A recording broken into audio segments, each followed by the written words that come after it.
বিসমিল্লাহির রহমানির রহিম। প্রিয় শিক্ষার্থীবৃন্দ, আসসালামু আলাইকুম।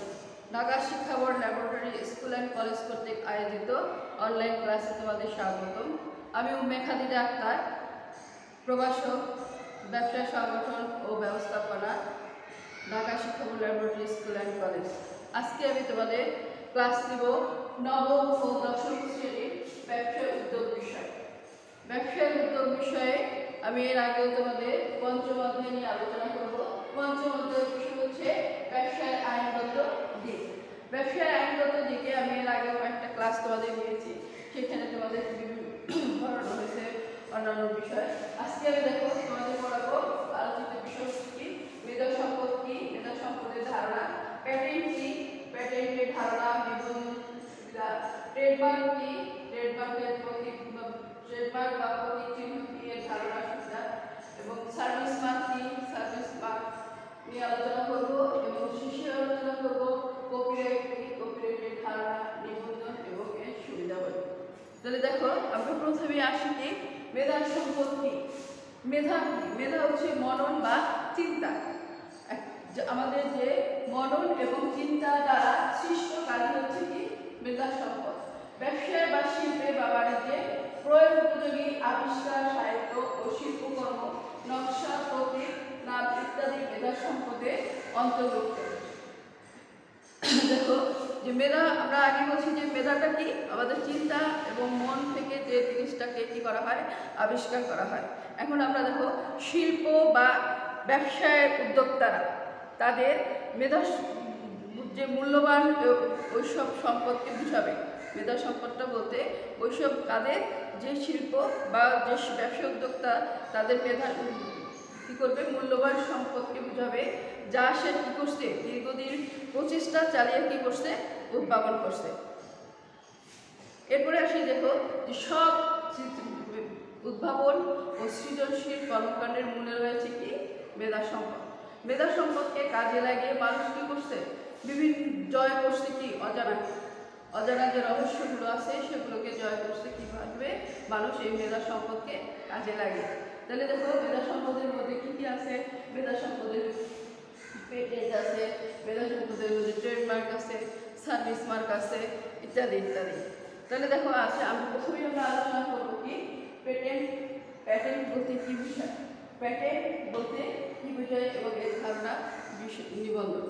তাহলে প্যাটেন্টটা কি? প্যাটেন্ট হচ্ছে দেখো যে নূতন আবিষ্কৃত ও নিবন্ধিত পণ্য বা বস্তুর উপর আবিষ্কার করে এমন একছত্র অধিকার যার ফলে তিনি তৈরি, উন্নয়ন, ব্যবহার ও বিক্রয়ের একক অধিকার ভোগ করেন। এর ফলে ও আবিষ্কারক পণ্যকে লাইসেন্সও কি করতে পারে, প্রদান করতে পারে। আবার দেখো যে একটা পেটেন্টটা কি, একটা আবিষ্কার করলো একজন লোক, একটা জিনিস আবিষ্কার করলো অথবা কী করলো, কোনো পণ্য বা বস্তু কী করলো, আবিষ্কার যে করছে তার উপর তার একটা কি অধিকার তৈরি করার জন্য যে একটা সার্টিফিকেট পাবে, সেটাই হচ্ছে কি ট্রেডমার্ক, সরি প্যাটেন্ট। প্যাটেন্টের মাধ্যমে কী করবে, সে যদি সে প্যাটেন্ট লাইসেন্স পায়, লাইসেন্স পাওয়ার পরিপ্রেক্ষিতে সে কী করতে পারবে, সেই পণ্যটা তৈরি করতে পারবে, উন্নয়ন করতে পারবে, সেটা ব্যবহার করতে পারবে এবং বিক্রয়ের জন্য সে কী করবে, অধিকার ভোগ করবে। এবং সে যে পণ্যটা অন্যের মাধ্যমে কী করতে পারবে, সেই পণ্যটা তৈরি করতে পারবে এবং বিক্রি করতে পারবে কিসের মাধ্যমে, তাকে লাইসেন্স প্রদানের মাধ্যমে, তাকে অনুমতি দেওয়ার মাধ্যমে সেই কাজটা করতে পারবে। তাহলে দেখো যে প্যাটেন্টের তোমার সুবিধা কী। এবারে আসি আমরা প্যাটেন্টের প্রথমে সুবিধা কী, যে একজন উদ্ভাবক প্রথমত কী করবে, তার কাজের কী পাবে, স্বীকৃতি পাবে। সে যে একটা পণ্য আবিষ্কার করছে, সে যে একটা কাজ করছে, সেই কাজের স্বীকৃতি হচ্ছে কি এই প্যাটেন্টের মাধ্যমে। দ্বিতীয়ত কি, যে প্যাটেন্টের সনদপ্রাপ্ত নতুন প্রযুক্তি, যে প্রযুক্তিটা সে আবিষ্কার করছে সেটা কী করতে পারবে, সে আমদানি করতে পারবে এবং আমদানিকারককে কী করতে পারবে, উৎসাহ দিতে পারবে। এবং 3 নম্বর কি, নতুন আবিষ্কার যেমনি একটি জাতিকে কী করছে, কিন্তু করছে যে প্যাটেন্ট আমদানি সুযোগ থাকায় নূতন প্রযুক্তি আমদানির ফলে দেশটি হবে উপকৃত হবে। এরপরে আমি আসি ট্রেডমার্ক। ট্রেড অর্থ কি? মার্ক অর্থ কি? প্রতীক বা চিহ্ন। মার্ক অর্থ কি? প্রতীক বা চিহ্ন। ট্রেড অর্থ কি? যে একটা কোনো পণ্য বা ব্যবসায়ের একটা স্বতন্ত্রতা, স্বতন্ত্র বৈশিষ্ট্য, চিহ্ন বা প্রতীক। ট্রেডমার্ক হচ্ছে কি? দেখো, যে এমন একটা হলো পণ্য বা ব্যবসায়ের এমন কোনো স্বতন্ত্র বৈশিষ্ট্য, চিহ্ন বা প্রতীক যা সকলের নিকট ব্যবসা বা পণ্যকে সহজে কি করে পরিচিতি করে তোলে এবং মালিককে তার ব্যবহারের একচ্ছত্র অধিকার কি করবে? নির্দেশ করবে।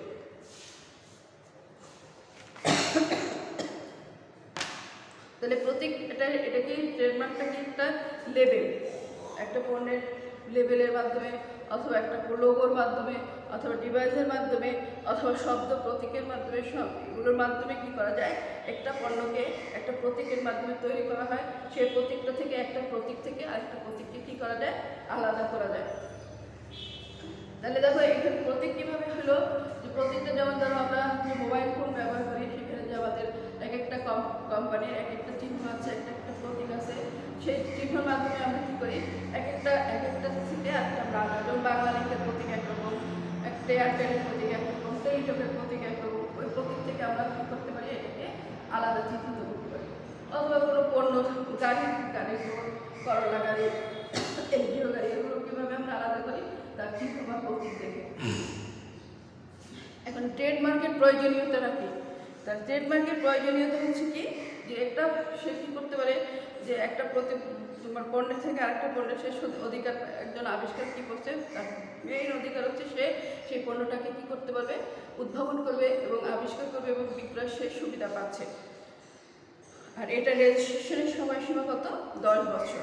10 বছর পর কী করতে হয়? আবার একে নবায়ন করতে হয়।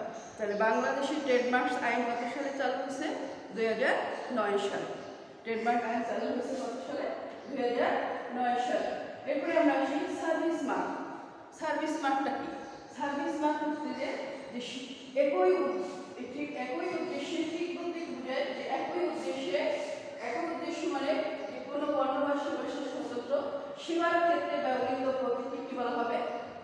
সার্ভিস মার্ক বলা হবে। সেবার ক্ষেত্রে আমরা যে চিহ্নটা বা প্রতীকটা ব্যবহার করব সেটাকে বলা হবে কি? Service mark. এরপরে আমরা আসি যে কপিরাইট। কপিরাইট কি? কপিরাইট হচ্ছে দেখো, লেখক বা শিল্প কর্তৃক তার সৃষ্টকর্মের উপর একটা নির্দিষ্ট সময়ের জন্য স্থায়ী আইনগত অধিকারকে কি বলা হয়? কপিরাইট বলে। এখন দেখো এখানে কি আছে? একজন লেখক, আমরা উদাহরণ দিয়ে বোঝাতে পারি যে একজন লেখক কি করছে? একটা বই লিখছে, কিন্তু সে গাফিলতির জন্য সেই বইটা কি করে নাই? কপিরাইট আইনে নিবন্ধিত করে। পরবর্তীতে দেখা গেছে সে বইটা কি করছে? অন্য কপি করে বা নকল করে নিয়ে সে সেই বইটাকে চালু করে দিচ্ছে। তখন সে ডিপ্রাইট হবে কে? ওই লেখক, বা লেখক ডিপ্রাইট হবে, সে আরও তার বইয়ের অধিকার পাবে না। যদি সে কী করতো? তার কপিরাইট আইন চালু থাকতো বা কপিরাইট আইন করা থাকতো, নিবন্ধন করা থাকতো, তাহলে সে কী করতে পারতো? সে আইনের আশ্রয় নিয়ে যে তার বই নকল করে বিক্রি করছে তার বিরুদ্ধে সে কী করতো? আইনের আশ্রয় নিতে পারতো, তার বিরুদ্ধে মামলা করতে পারতো এবং সে কী পাইতো? অধিকার পাইতো। যেহেতু সে করে নাই, সেহেতু সে কী পাবে না? সেই ওই নকলকারীর কাছ থেকে কেউ সুবিধা সে আদায় করতে পারবে না। তাহলে দেখো কপিরাইট কি? যে লেখক বা শিল্প কর্তৃক তার শিল্পকর্মের উপর একটা নির্দিষ্ট সময়ের জন্য স্থায়ী আইনগত অধিকার কি বলে? কপিরাইট বলে। কপিরাইট আমরা কি ধরনের করতে পারি? কোন কোন পণ্যের উপর করতে পারি? যে কপিরাইটের বাংলাদেশের কপিরাইট আইন হয়েছে কত সালে? 2000 সালে।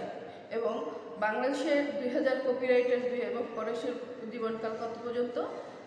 2005 সালে এটা নবায়ন করা হয়েছে এবং 60 বছর পর্যন্ত কী করবে? পর্যন্ত কপিরাইট সংরক্ষিত আইন থাকে, তার সংরক্ষিত থাকবে। তাহলে কপিরাইটের দেখো যে এটার সুবিধা কী কী?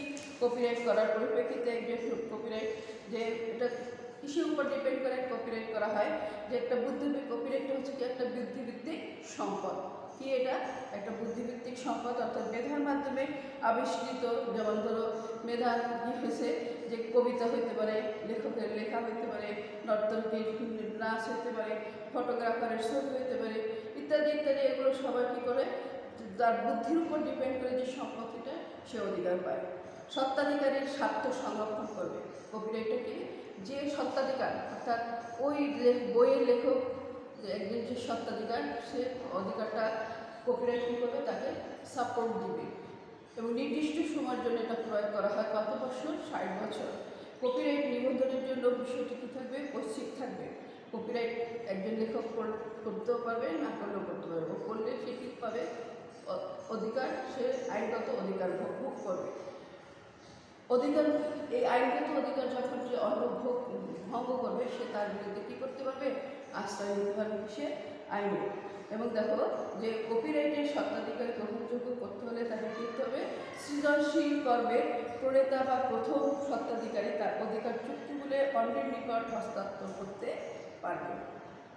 এরপরে আসি, দেখো কপিরাইটের নিবন্ধন করা হবে কীভাবে? যে একজন সরকারের কাছে কী করবে?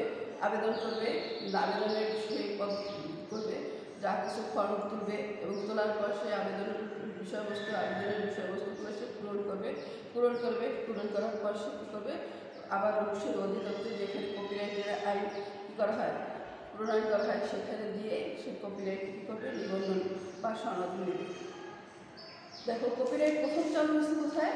যে কপিরাইট বই লেখকের আইনগত অধিকার প্রথম চালু সংরক্ষণ করা হয় ব্রিটেনের রাজা দ্বিতীয় চার্লস পার্লামেন্টে। কোথায়? যে লেখা আইনগত অধিকার সংরক্ষণের জন্য কোথায় হয়েছে? ব্রিটেন। কে করছে? রাজা দ্বিতীয় চার্লস করছে। এবং কোথায় করছে? পার্লামেন্টে। এবং সর্বপ্রথম কত সালে? 1662 সালে। এবং তার কি আইন পাশ করা হয়? দি প্রেস অ্যাক্ট আইন সেখানে কী করা হয়? পাশ করা হয়। তার নিবন্ধিত বইয়ের বিধান ছিল এবং পরে 1770 সালে লেখক সহ বিভিন্ন শিল্পকর্মের মালিক বা শিল্পীদের উদ্যোগে কর্মের উপর ব্যক্তিগত অধিকার কী হয়? সংরক্ষণ হয়। কপিরাইট বিধিমালা বাংলাদেশে কত সালে আইন চালু হয়েছে? 2020 সালে। এবং বিধিমালা চালু হয়েছে কত সালে? 2006 সালে। তাহলে আজকে দেখো আমরা এই বইটি আমাদের থাকবে। পরবর্তী ক্লাসে আমরা করব BSTI অর্থাৎ Bangladesh standard and testing institute সম্পর্কে এবং বিমা সম্পর্কে আগামী ক্লাসে আমরা আলোচনা করব। আজকে এ পর্যন্তই। তোমাদের পরীক্ষা দেখো সংক্ষিপ্ত প্রশ্ন হবে এবং সেই সংক্ষিপ্ত প্রশ্নের যেগুলো হবে সেগুলো কী হবে? যে নৈবেত্তিক প্রশ্ন হবে এবং এর উপর নৈবেত্তিকের উপর ডিপেন্ড করে তোমার কী হবে? প্রশ্নের উত্তর করতে হবে। প্রত্যেকটা 40 মার্কের নৈবেত্তিক থাকবে এবং কী থাকবে? নৈবেত্তিক প্রশ্নগুলো 40 মার্ক থাকবে এবং এক কথায় উত্তর থাকবে তোমাদের 10 মার্কের। তোমাদের দুইটা ক্লাস নবম শ্রেণীর তোমাদের দুইটা ক্লাস করা হয়েছে অধ্যায়, যে দুইটা অধ্যায় সবচেয়ে ইম্পর্টেন্ট, বালিকানার ভিত্তিতে ব্যবসায় এবং ব্যবসায় আইনগত দিক। তাহলে এখান থেকে তোমার ভিতর থেকে ভালো করে পড়বা এবং নৈবেত্তিকগুলো ভালো মতো দেখবা। এক কথায় উত্তর থাকবে 10 মার্কের এবং 40টা নৈবেত্তিক থাকবে। আগামী ক্লাসে আমি তোমাদের আবার পরবর্তী বিষয় নিয়ে আলোচনা করব। আজকে পর্যন্ত আসসালামু আলাইকুম।